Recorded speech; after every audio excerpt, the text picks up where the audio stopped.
इस समय social media में पूछा जा रहा है कि क्या सुप्रीम कोर्ट में भेदभाव होता है, क्या सुप्रीम कोर्ट में लुटियन क्लब के वकीलों का ही केवल बोलबाला है, क्या सुप्रीम कोर्ट में राष्ट्रवादी वकीलों को अपमानित किया जाता है, उनका मजाक उड़ाया जाता है, क्या बहुत सारे विषयों पे सुप्रीम कोर्ट का डबल स्टैंडर्ड होता है। इसके ऊपर मैं अपना अनुभव बताता हूं। मैंने एक PIL फाइल किया कि bar council of India rule ये कहता है कि कोई भी सैलरीड एम्प्लॉय जिसको भी सैलरी मिलती है वकालत नहीं कर सकता। तो मैंने PIL फाइल किया कि सांसद विधायक को सैलरी मिलती है, उनको बाकायदा सैलरी स्लिप मिलती है, और केवल सांसद विधायक को सैलरी नहीं मिलती है बल्कि वेतन भत्ता, गाड़ी, बंगला, free air ticket, free rail ticket भी मिलता, आजीवन पेंशन भी मिलती है। इसलिए जब तक कोई व्यक्ति सांसद या विधायक है उसके वकालत करने पर रोक लगा दिया जाए। उस समय सुप्रीम कोर्ट में जस्टिस दीपक मिश्रा CJI हुआ करते थे, उनके साथ जस्टिस चंचूड़, जस्टिस खानविलकर बैठते थे। इन 3 जजों के बेंच के सामने मेरी PIL आई, नोटिस तो किया, लेकिन 4 सप्ताह के बाद दोबारा डेट लगाया तो काउंटर का भी इंतजार नहीं किया और जजमेंट रिजर्व कर लिया। मैं कहता रह गया कि साहब काउंटर तो आने दीजिए, मैं उसका रिजॉइंडर दूंगा, इस पर पूरी बहस तो करने दीजिए। बोला नहीं, बहस की जरूरत नहीं है, रिटर्न सबमिशन दे दीजिए। और बाकायदा 40 पेज का जजमेंट पास कर दिया, रिपोर्टेबल जजमेंट है, और सांसदों और विधायकों के वकालत पे रोक लगाने से इनकार कर दिया। ये मेरे साथ खुद का हुआ है। जबकि कड़वी सच्चाई है कि bar council of India rule कहता है सैलरीड पर्सन वकालत नहीं कर सकता, और सांसदों विधायकों को आज भी सैलरी स्लिप मिलती है।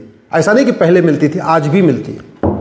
दूसरा, मैंने माइनॉरिटी कमीशन एक्ट को चैलेंज किया। मैंने कहा भैया ये बताओ, माइनॉरिटी अफेयर मिनिस्ट्री चल रही है, माइनॉरिटी कमीशन चल रहा है, सब कुछ चल रहा है, लेकिन माइनॉरिटी कौन है कहीं लिखा ही नहीं है। इसलिए मैंने माइनॉरिटी कमीशन एक्ट को चैलेंज किया। पहली बार जब मैंने माइनॉरिटी कमीशन एक्ट को चैलेंज किया तो सुप्रीम कोर्ट ने कहा एक काम करो, आपकी जो PIL इसको मैं सरकार नेशनल माइनॉरिटी कमीशन के पास भेज देता हूं, वो इस पर कुछ विचार करेगा।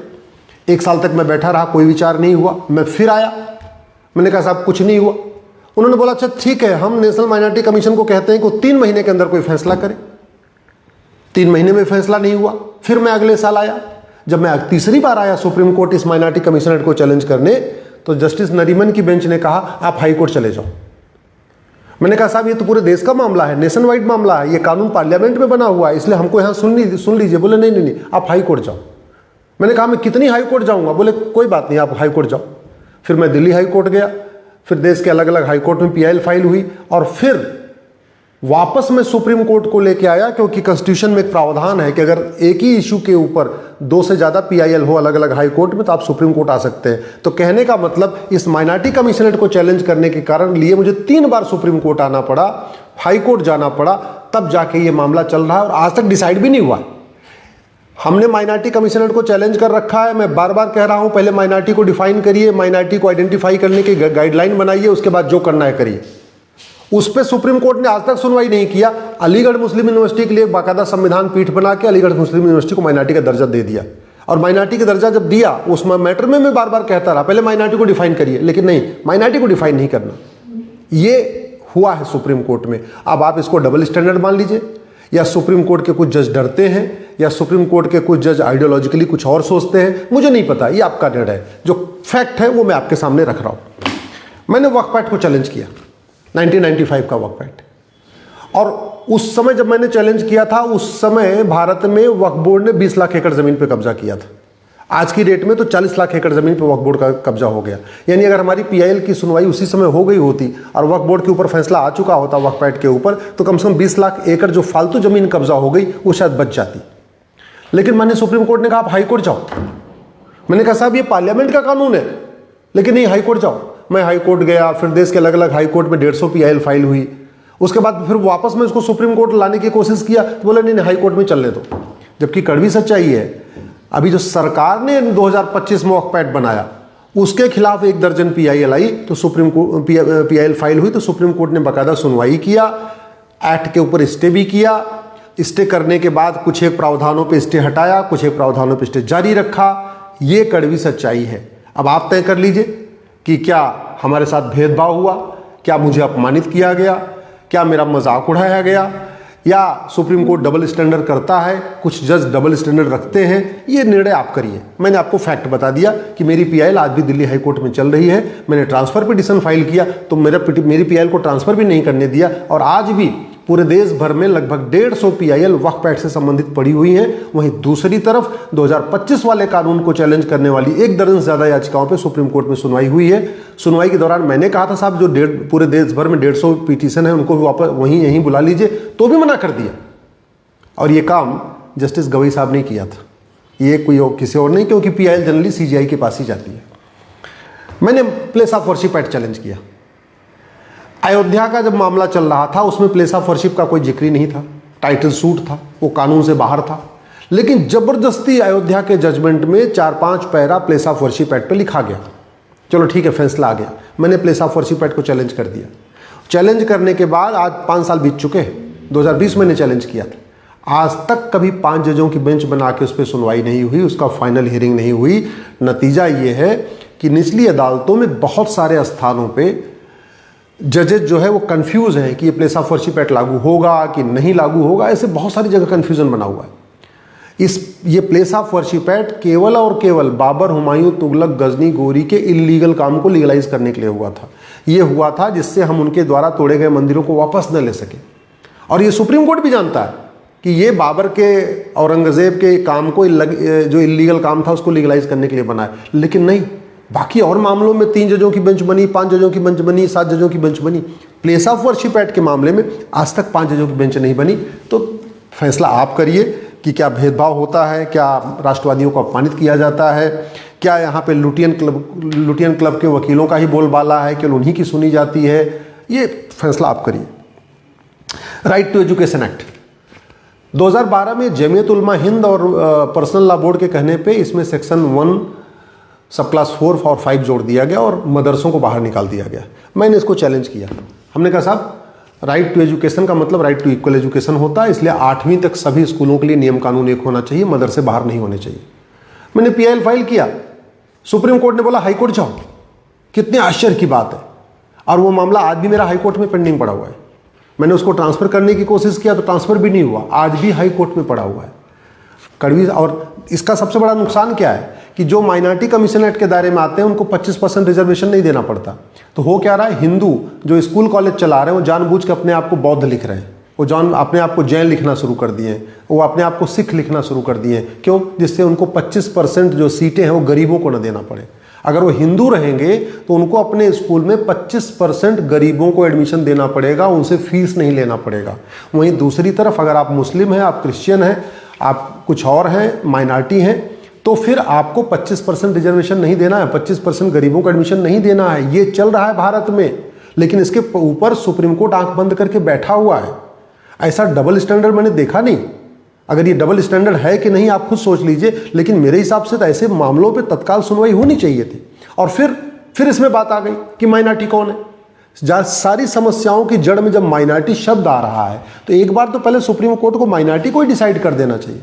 75 साल हो गए, 75 से ज्यादा फैसले आ चुके हैं माइनॉरिटी से संबंधित, लेकिन माइनॉरिटी कौन है इसको डिसाइड करने की सुप्रीम कोर्ट कभी हिम्मत नहीं कर रहा है, या कभी उसमें मतलब इच्छा शक्ति नहीं आ रही है, या करना नहीं चाहता है, या आंख बंद करके रखना चाहता, मुझे नहीं पता। लेकिन ये कड़वी सच्चाई है। अभी नकली कप सिरप पी के बच्चे मर रहे हैं। मैंने PIL फाइल किया। मैंने कहा कि भाई जो लोग मिलावटखोरी करते हैं, नकली दवाइयाँ बनाते हैं, इनको कंसेक्टिव सेंटेंस मिलना चाहिए। सजा 2 तरीके की होती है, एक होती कंसेक्टिव सेंटेंस, एक होती कॉन्करेंट सेंटेंस। कंसेक्टिव सेंटेंस में सभी सजा एक के बाद दो मतलब पहले एक सजा चलेगी, फिर दूसरे धारा की सजा चलेगी, फिर तीसरे धारा की सजा चलेगी। मैं मोटा मोटा ऐसे आपको बताता हूँ। मान लीजिए किसी व्यक्ति के खिलाफ 5 धारा लगी है और 5 धारा में एक धारा में 5 साल की सजा है, तो उसको 25 साल की सजा होगी। इसलिए अमेरिका में 100 साल की सजा होती है, 200 साल की होती है, 500 साल की होती है, 1000 साल की होती है, 10-10 हजार साल की सजा होती है, क्योंकि सारी सजाएं अलग अलग चलती हैं, सभी धाराओं की सजा अलग अलग चलती है। भारत में कॉन्करेंट सजा चलती है कि सारी सजा एक साथ चलेगी। मान लो 5 धारा में 5-5 साल की सजा है, तो भारत में टोटल 5 साल की सजा होगी, वहीं अमेरिका में वो 25 साल की सजा होगी। मैंने PIL फाइल किया कि हमने कहा भाई जो लोग भ्रष्टाचार करते हैं, जो घूसखोरी करते हैं, कमीशनखोरी करते हैं, दलाली करते हैं, कटमनी करते हैं, हवालाबाजी करते हैं, कबूतरबाजी करते हैं, नक्काली करते हैं, घटतौली करते हैं, मिलावटखोरी करते हैं, मुनाफाखोरी करते हैं, ऐसे लोगों को कंसेक्टिव सजा होनी चाहिए। इनकी सजाएं अलग अलग चलनी चाहिए। जितने धारा में इनको सजा मिले सभी सजा अलग अलग चलनी चाहिए। मैटर पेंडिंग पड़ा हुआ है, लेकिन सुप्रीम कोर्ट ने इस पर गंभीरता के साथ नहीं लिया। शायद अगर ये कंजेक्टिव सेंटेंस कर दिया होता तो ये जो बच्चे मर रहे हैं कप सिरप से पी के, ये नहीं मरते। अगर सुप्रीम कोर्ट ने जस्टिस विद इन ईयर लागू कर दिया होता तो भारत में कानून का खौफ होता, लेकिन उस पर नहीं किया। ऐसे ही मैंने एक PIL फाइल किया धर्मांतरण की। धर्मांतरण वाली मेरी PIL जस्टिस MR शाह की बेंच में चल रही थी, बहुत अच्छा चल रही थी। जब कोर्ट नंबर 7 में थे तब उन्होंने नोटिस इशू किया। सुप्रीम कोर्ट में एक नियम है कि अगर जो जज उस पर पहली बार सुनवाई करेगा, जब तक रिटायर नहीं हो जाएगा वही जज लगातार सुनवाई करेगा। तो जब justice MR Shah court number 7 में थे तो वही सुनवाई कर रहे थे, कोर्ट नंबर 6 में आए तो भी वही सुनवाई कर रहे थे, कोर्ट नंबर 5 में आए तो भी वही सुनवाई कर रहे थे, कोर्ट नंबर 4 में आए तो भी वही सुनवाई कर रहे थे। क्योंकि जज के साथ साथ जज प्रमोट होकर एलिवेट होकर ऊपर की कोर्ट में जाएगा तो मैटर उसका उसके साथ ही जाएगा। कोर्ट नंबर 4 में जस्टिस MR शाह ने अटॉर्नी जनरल को हमारी PIL में कहा कि आप मैटर बहुत गंभीर है, कन्वर्जन का मामला है, आप इसमें रहिए। सॉलिसिटर जनरल को बोला आप भी रहिए। फाइनल हियरिंग की डेट फिक्स कर दिया। जानते क्या हुआ मेरे साथ? हमारी PIL को जस्टिस चंचूड़ ने अपने कोर्ट में खींच लिया।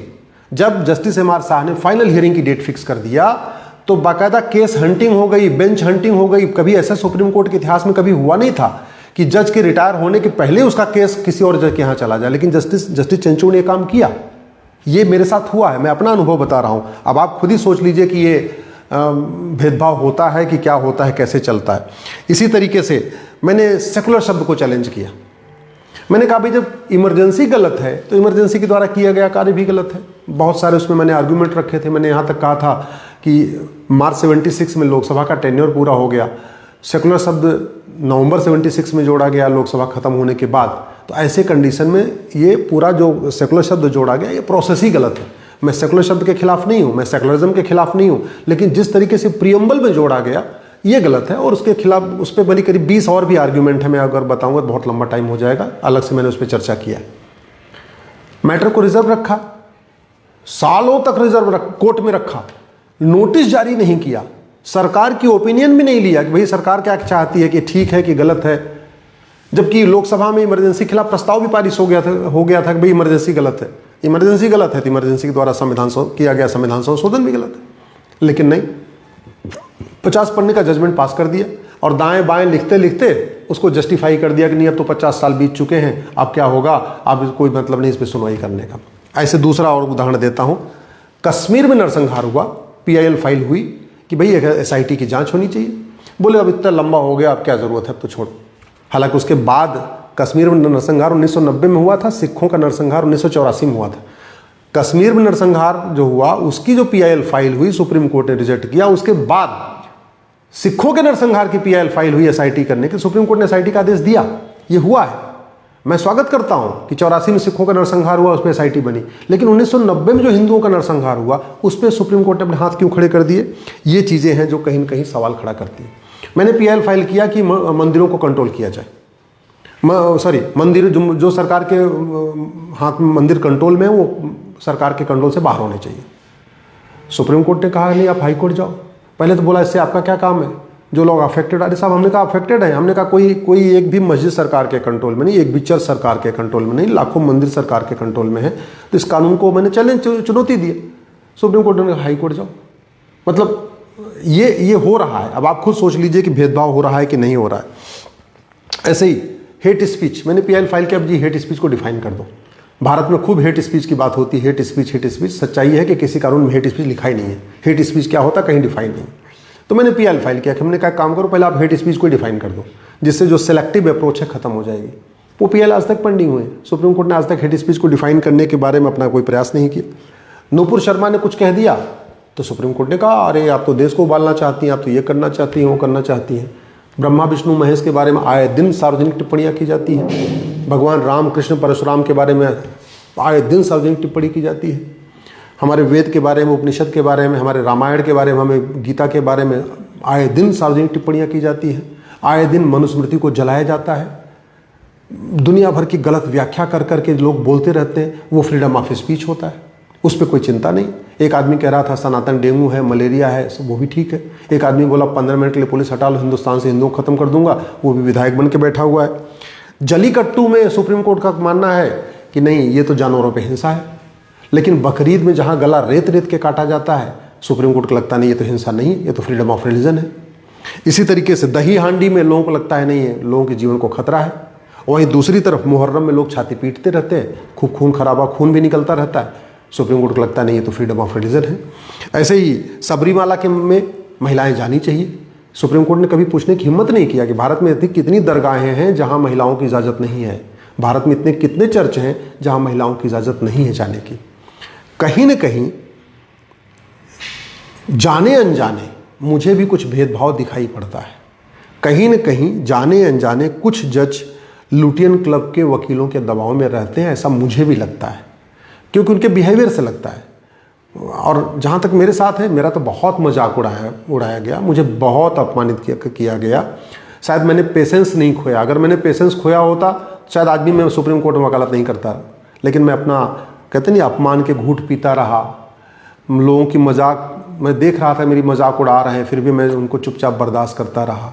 कई बार मुझे लग रहा था कि सुप्रीम कोर्ट मेरे साथ दोहरा बर्ताव कर रहा है, सौतेला व्यवहार कर रहा है, मुझे सुनने का टाइम नहीं दे रहा है, वहीं दूसरी तरफ की पार्टी को सुनने का टाइम दे रहा है। लुटियन क्लब के वकीलों को 2-2 घंटे का टाइम देता है, मुझे 20 मिनट का टाइम भी नहीं दे रहा है। ये हुआ है मेरे साथ। मैंने एक PL फाइल की, एक भाई भारत में गुलामी के नाम हटाए जाए।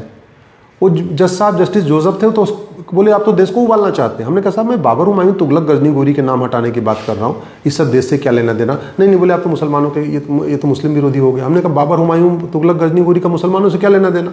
यहाँ तो जो हिंदू थे उन्हीं को बाबर हुमायूं तुगलक गजनी गोरी ने मुसलमान बना दिया। कायदे से यहाँ के जो मुसलमान हैं उनके भी वो विरोधी हैं, क्योंकि उन्होंने मार के और तलवार के दम पे कन्वर्ट कराया। तो ऐसे बहुत सारे विषय हैं जहाँ पे कहीं कहीं लगता है कि सुप्रीम कोर्ट कहीं कहीं दोहरा रवैया अपना लेता है। SIR के मामले की बात मैं कर रहा हूँ। SIR मेरी PIL है, पूरे देश भर में SIR होनी चाहिए, और करीब 1 दर्जन से ज़्यादा है कि नहीं SIR नहीं होना चाहिए। उनको जितना टाइम मिलता है हमको टाइम नहीं मिलता, ये कड़वी सच्चाई है। जितना उनको टाइम मिलता है तो या तो उनसे परेशान डरते हैं, या उनका ऑरा इतना तगड़ा है कि वो भूतपूर्व कानून मंत्री हैं, भूतपूर्व गृह मंत्री हैं, भूतपूर्व वित्त मंत्री हैं, भूतपूर्व विदेश मंत्री हैं, भूतपूर्व शिक्षा मंत्री हैं, या कहीं के सांसद हैं, कहीं के विधायक हैं। तो ये या तो उसकी वजह से कुछ परेशान, मतलब कहीं न कहीं दबाव बनता है, जो भी बनता है। लेकिन कहीं न कहीं ऐसे हमको भी लगता है कि कहीं न कहीं सुप्रीम कोर्ट जो लुटियन क्लब के वकील हैं उनके दबाव में आ जाता है। कुछ जज, सब नहीं, कुछ एक जज दबाव में आ जाते हैं। कुछ एक जज कहीं न कहीं थोड़े भेदभाव भी करते हैं। अब वो भेदभाव क्यों करते हैं, या तो उनकी पढ़ाई लिखाई ऐसी हुई है, उनकी परवरिश ऐसी हुई है, उनको लगता है कि नहीं ये ठीक है, जो भी है मुझे नहीं पता। बाकी मैंने अपनी बात बता दिया, निर्णय आप करिए। इस वीडियो को अधिक से अधिक शेयर करिएगा, जिससे पूरे देश के लोग अपनी राय इस पे दे सकें।